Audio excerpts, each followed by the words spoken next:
ih sumpah. Ih kok lucu sih, aku mau beli ah. Lagi ya, ih bagus-bagus semua lagian. Apa ya? Ini nih, lucu banget ih. Jadi deh, lagi ya.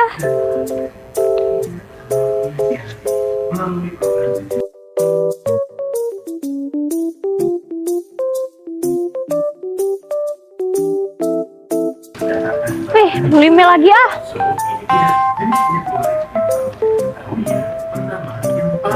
Udah cukup. Oh iya, tunggu.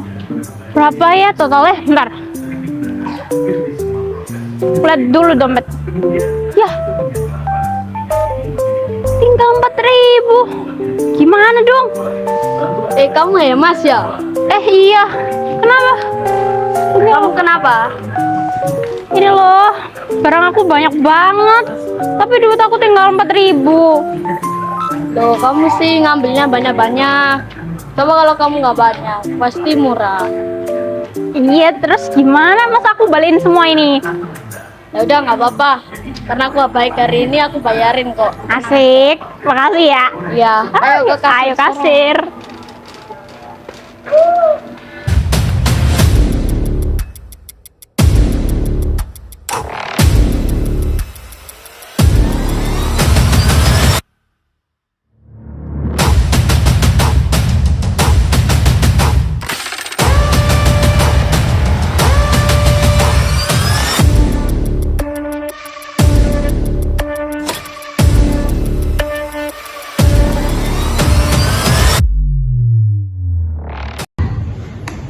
Shalom teman-teman. Halo. Lagi di mana nih?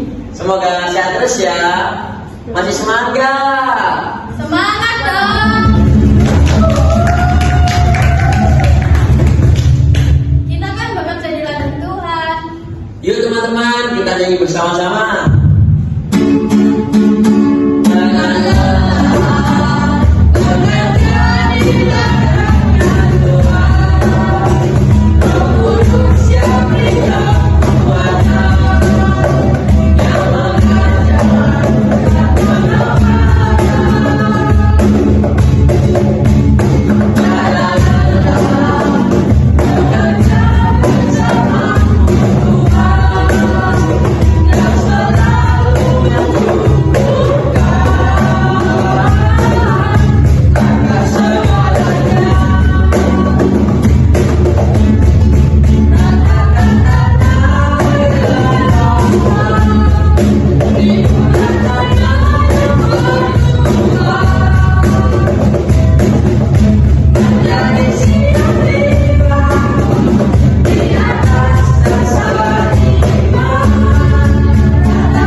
Gimana nih teman-teman, masih merasa ada sukacita? Yuk kita nyanyi lagu lagi.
kasih Roh Kudus, hari ini Tuhan kami akan mendengarkan sedikit dari firman. Kiranya Tuhan Kau memberkati setiap anak-anak-Mu yang mendengarkan. Tuhan, berikan mereka urapan dan hikmat marifat ya Bapa. Hanya di dalam nama Tuhan Yesus Kristus kami berdoa dan mengucap syukur. Amin. Oke, Shalom. Selamat pagi, selamat siang, kapanpun kalian menonton video ini. Jadi di sini saya akan membawakan firman Tuhan dengan judul Jesus Paid It All, di mana diartikan Yesus telah membayar semuanya.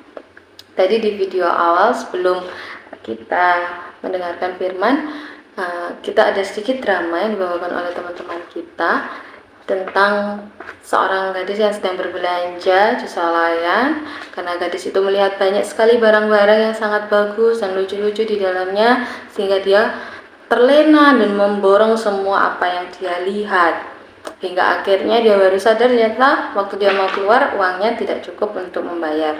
Untung dia bertemu sama temannya, akhirnya dibayarin lah itu belanjanya sama temannya. Saya yakin pasti di sini kita suka ya kalau dibelanjain. Siapa sih di sini kita yang nggak senang kalau ditraktir? Saya pun juga suka kalau misal ditraktir.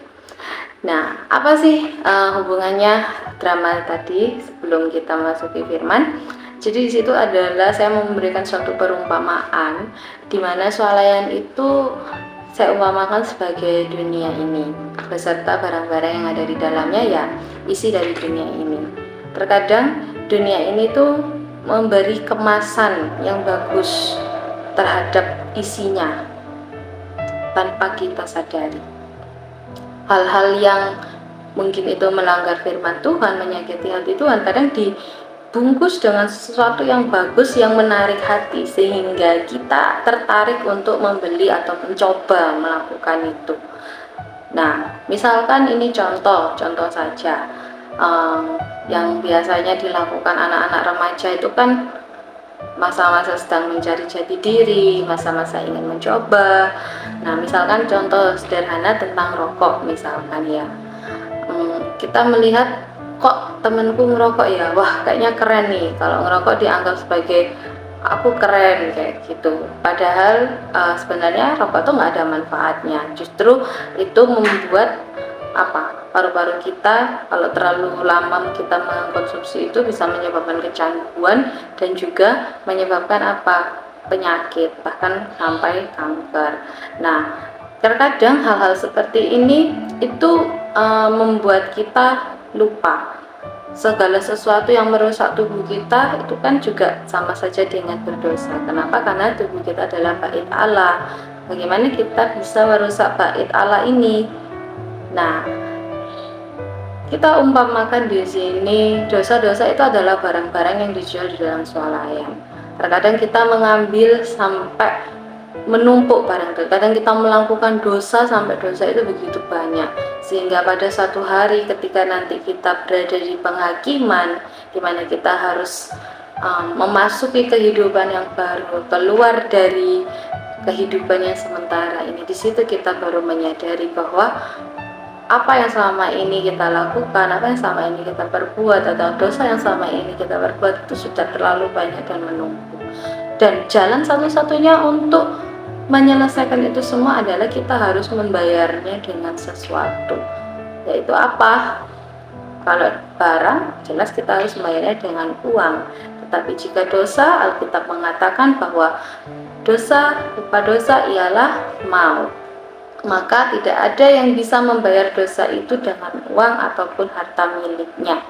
Oke, mari sebelum kita memasuki inti dari firman ini, mari kita sama-sama di sini membaca di dalam Roma pasal 3 ayat 23. Karena semua orang telah berbuat dosa dan telah kehilangan kemuliaan Allah.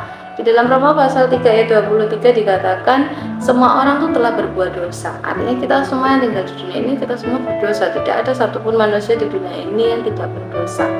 Lalu apakah Tuhan menciptakan manusia itu dengan dosa? Di dalam Kejadian pasal 1 ayat 26, di situ dikatakan, marilah kita menciptakan manusia segambar dan serupa dengan kita. Kita yang dimaksud di situ adalah Allah.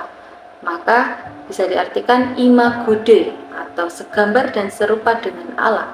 Manusia adalah imago Dei atau manusia adalah segambar dan serupa dengan Allah. Bukan berarti berarti Allah itu punya hidung, punya mata sama seperti kita ya. Bukan. Yang dimaksud segambar dan serupa dengan Allah di sini adalah sifat dan karakter. Artinya apa? Jika Allah itu bisa mengampuni, maka kita pun manusia juga bisa mengampuni. Karena sebenarnya kita itu fotokopinya Allah, kita fotokopinya Tuhan. Hanya perbedaannya adalah kita manusia ini memiliki keterbatasan, tetapi Dia, Allah, tidak memiliki keterbatasan karena Dia Allah. Nah, sedangkan kita memiliki keterbatasan karena kita diciptakan oleh Dia. Nah, Allah pada mulanya menciptakan manusia segambar dan serupa dengan Dia. Serupa dengan Allah, yaitu memiliki kemuliaan, memiliki kesucian. Tetapi pada saat manusia berada di Taman Eden, kalau kita flashback sedikit, ketika melihat kehidupan Adam dan Hawa di Taman Eden, enak ya, gak perlu kerja, tinggal makan tidur. Nah, sehingga pada suatu hari Tuhan cuma berfirman apa? Semua yang ada di dalam sini boleh kamu makan kecuali satu, yaitu buah pengetahuan yang baik dan yang buruk janganlah kamu makan, sebab pada hari engkau memakannya engkau akan mati. Tetapi di sini manusia terhasut oleh godaan iblis untuk memakan buah pengetahuan yang baik dan yang buruk itu. Kenapa sih kok pada waktu itu si Hawa ini kok tertarik dan memberikannya kepada si Adam? Sebenarnya yang menjadi permasalahan terbesarnya bukan karena dia memakan buah, tetapi karena manusia ini melanggar perintah Tuhan. Jangan engkau memakannya, pada hari itu kau akan mati. Itu yang pertama. Yang kedua, ketika manusia mengetahui yang baik dan yang buruk, maka apa? Dia akan menjadi sama seperti Allah. Pada waktu keadaan sebelum manusia itu memakan buah itu, kita sama-sama telanjang tetapi tidak merasa malu di situ. Tapi ketika setelah mereka memakan itu, mereka menyadari kalau mereka telanjang dan di situ mereka merasa malu. Artinya di sini apa? Manusia ingin menjadi sama seperti Allah. Ini yang membuat mereka jatuh di dalam dosa. Karena jelas itu adalah perbuatan yang Tuhan tidak suka. Artinya manusia ini ingin menjadi sama, selevel dengan Allah. Itu adalah perbuatan yang melanggar sehingga manusia ini jatuh di dalam dosa. Lalu ketika manusia itu jatuh dalam dosa, maka apa yang terjadi? Mereka diusir dari Taman Eden. Bahkan di situ Tuhan mengatakan apa? Kita yang perempuan, Hawa, kita akan mengalami rasanya apa? Sakit dalam melahirkan. Dan bagi Adam atau kaum laki-laki, dia harus mengupayakan sendiri hasil untuk mencari makan. Artinya apa? Kita harus bekerja di situ. Nah, ini salah satu contoh upah dosa pada waktu itu. Yang hidupnya tadinya enak, tinggal makan, tinggal tidur, tinggal nurut aja sama Tuhan, tapi dia melanggar, sehingga akhirnya apa? Kesusahan lah yang datang. Kita harus merasakan sakitnya melahirkan bagi para wanita, para laki-laki juga harus merasakan apa? Sengsara dalam mencari nafkah atau menghidupi kita. Di sini dikatakan dalam Roma tadi, semua orang telah berbuat dosa. Sejak hari itu, maka semua orang yang ada di dunia ini, mereka semua telah kehilangan kemuliaan Allah. Kita semua telah kehilangan kemuliaan Allah dan kita memiliki yang namanya dosa.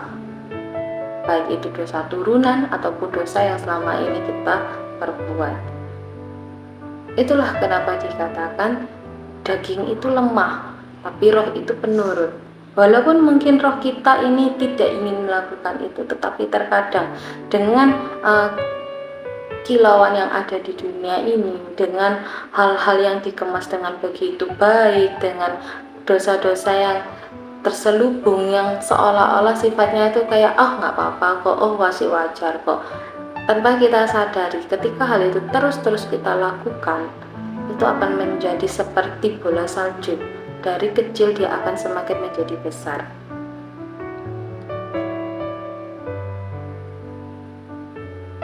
Lalu bagaimana caranya? Suatu hari nanti kita semua pasti akan menghadapi yang namanya apa? Hari penghakiman. Dan untuk menghadapi hari penghakiman, untuk keluar dari keadaan ini, kita harus meninggalkan semua dosa-dosa kita. Dengan cara apa? Kita membutuhkan seorang yang penebus untuk membayar semua dosa-dosa kita. Mari kita baca di dalam Yohanes pasal 3 ayat 16. Karena begitu besar kasih Allah akan dunia ini, sehingga ia telah mengaruniakan anaknya yang tunggal, supaya setiap orang yang percaya kepadanya tidak binasa, melainkan beroleh hidup yang kekal.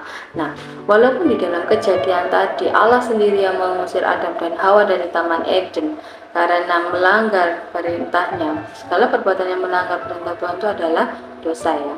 Nah, tetapi di sini ingat, karena begitu besar kasih Allah akan dunia ini, walaupun Allah sendiri yang memberikan hukuman atas dosa itu, tetapi dia pun masih mau memberikan solusi, yaitu apa? Dengan cara mengaruniakan anaknya yang tunggal, yang kita sebut sebagai Yesus Kristus.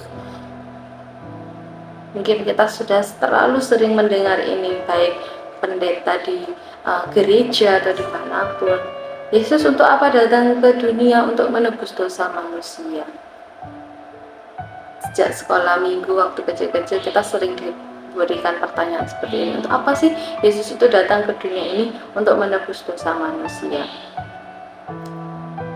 Dan dari situ kita tahu Tuhan tidak hanya menghukum kita, tapi Tuhan juga memberikan solusi. Tuhan nggak suka sama dosamu, Tuhan menghukum dosamu, tapi Tuhan sayang sama kamu. Coba dibayangkan, di sini diperumpamakan Allah itu kan sebagai Bapa, makanya kita sering memanggil dia dengan sebutan Bapa. Bapa dan anak, hubungan kita itu diumpamakan seperti hubungan antara orang tua dan anak. Coba sekarang kalian bayangkan masing-masing, walaupun kalian saat ini masih remaja, belum menikah, coba kalian berpikir suatu hari nanti ketika kalian dewasa dan ketika kalian memiliki seorang anak, kira-kira bagaimana perasaan kalian nanti?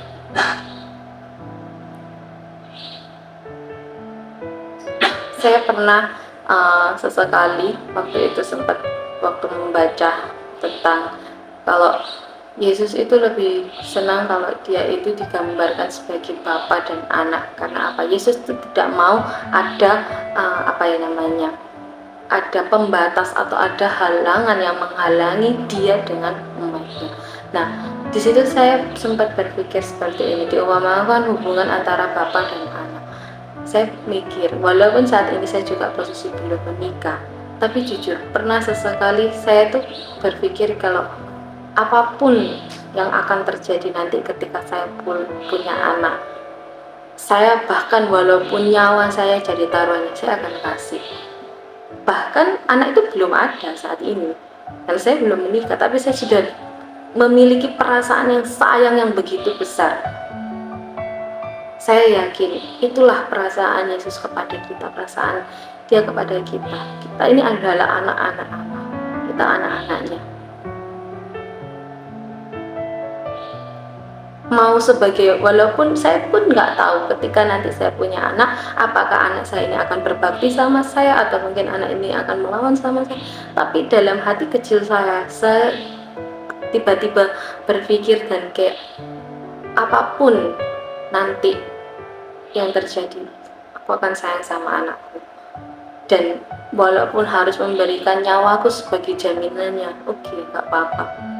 Dan itu saya lakukan mulai dari sekarang. Saya selalu saya menjadi orang yang bekerja keras. Saya berpikir untuk menabung untuk masa depan. Kenapa? Karena saya berpikir suatu hari nanti ketika saya punya anak saya harus hidup dengan baik. Itu salah satu bukti secara fisik ya, secara yang kelihatan, bukan cuma berbicara tentang perasaan. Nah, di sini ketika Yesus mengorbankan dirinya sebagai ganti dosa kita, di sini Yesus sedang melakukan apa? Pembuktian bahwa apa? Bahwa Ia itu sangat menyayangi umat-umatnya. Satu nyawa kita itu berharga. Alkitab mengatakan, jika ada salah satu kawanan dombanya yang hilang, dia akan cari sampai ketemu, tidak akan ditinggalkan walaupun masih ada 99 kawanan yang lainnya. Jadi setiap kita di sini itu sangat berharga sama Tuhan. Begitu berharganya kita sampai Dia mau memberikan nyawanya dan membayar semua apa yang pelanggaran yang sudah kita lakukan. Dosa itu kan ada harga yang harus dibayar, yaitu melalui apa? Darah. Pada zaman Abraham itu melakukan ini korban bakaran namanya. Pada waktu itu korban bakaran ini dilakukan untuk apa? Untuk menyucikan kita. Pada zaman Abraham, mereka hidup dengan cara memberikan korban persembahan. Untuk apa? Sebagai korban tebusan. Maka dari itu korban bakaran ini atau lembu yang dikorbankan ini memiliki persyaratan seperti domba yang tidak bercacat dan lain sebagainya. Karena pada masa itu mereka mengetahui bahwa setiap manusia ini terus melakukan dosa dan dosa, sehingga kita membutuhkan darah untuk menyucikan kita kembali. Makanya itu dilakukan. Tetapi kita sekarang tidak perlu melakukan itu lagi. Kenapa? Karena sudah ada satu darah yang dikorbankan atau dicurahkan sebagai tebusan seluruh umat di dunia ini. Dan itu berlaku mulai dari Yesus tergantung di atas kayu salib hingga pada nanti hari di mana Ia akan datang. Satu-satunya manusia yang bisa melakukan itu adalah Dia. Kenapa kok itu adalah Yesus? Karena Yesus adalah 100% Allah dan 100% manusia. Dia adalah manusia yang tidak melakukan dosa. Apakah Yesus tidak bisa berbuat dosa? Bisa, tetapi Dia memilih untuk tidak melakukan itu. Sehingga di sini darah yang Dia curahkan, darah dari orang yang tidak bersalah ini mampu untuk menebus dosa seluruh umat manusia. Jadi di sini berapa yang sudah Yesus keluarkan untuk membayar setiap dari kita, itu tidak terhitung nilainya. Lalu apa yang harus kita lakukan ketika kita sudah ditebus, ketika kita sudah dibayar? Yang harus kita lakukan satu-satunya adalah dengan terus beribadah kepada Dia, terus menyembah, memuji Dia, memuliakan Dia, dan menjadikan Yesus satu-satunya di dalam hidup kita sebagai bentuk syukur ucapan. Karena apa? Karena kita sudah ditebus. Kita beribadah kepada Dia, mengucap syukur kepada Dia, melakukan kebaikan, semua bukan karena supaya kita ini diselamatkan, bukan, tetapi kita adalah orang yang sudah diselamatkan, maka kita akan melakukan itu. Jadi seperti itu. Jadi mulai hari ini tugas saya dan saudara adalah yuk kita sama-sama terus hidup di dalam Tuhan, memuliakan nama Tuhan, agar apa? Agar nama Yesus dimuliakan dan semakin banyak orang yang mengenal Dia melalui kehidupan kita sehari-hari, baik itu ketika kita berada di rumah, ketika kita berada di gereja, maupun ketika kita berada di sekolah. Dimanapun kita berada, kita harus menjadi terang dan garam bagi kemuliaannya. Oke, terima kasih. Tuhan Yesus memberkati. Mari kita bersatu di dalam doa. Terpujilah nama-Mu Tuhan. Terima kasih Tuhan atas sedikit firman yang telah kami sampaikan ya Bapa. Biarlah Tuhan melalui firman-Mu ini Tuhan, anak-anak-Mu yang mendengarkan Tuhan, boleh mendapat hikmat marifat Tuhan, agar kita hidup Tuhan, setia di dalam-Mu Tuhan, dan biarlah kita hidup Tuhan selalu menjadi terang dan membawa kemuliaan bagi-Mu dimanapun kami berada. Berkati setiap anak-anak-Mu yang mendengarkan Tuhan, berkati sekolah mereka, berkati keluarga mereka Tuhan, berkati masa depan mereka Tuhan. Kami percaya semua hanya di dalam tangan kasih-Mu ya Bapa, hanya dalam nama Tuhan Yesus Kristus kami mengucap syukur, haleluya.